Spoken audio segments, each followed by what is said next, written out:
Con esta canción nos vamos hasta Mayajecua para saludar al estimado Lucio González. ¡Ánimo! ¡Ánimo! ¡Ánimo! ¡Ánimo!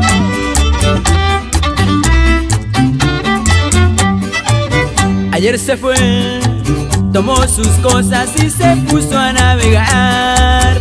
Una camisa, un pantalón vaquero y una canción. ¿Dónde irá? ¿Dónde irá?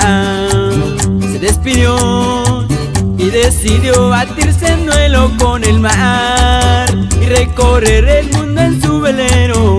Navegar, navegar. Y se marchó y a su barco le llamó libertad. Y en el cielo descubrió gaviotas y pintó estelas en el mar. Y se marchó y a su barco le llamó libertad. Y en el cielo descubrió gaviotas y pintó estelas en el mar.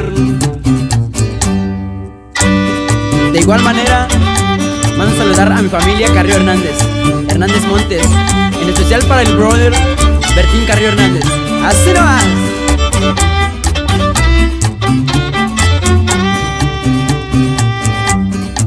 Su corazón buscó una forma diferente de vivir, pero las olas le gritaron: vete con los demás,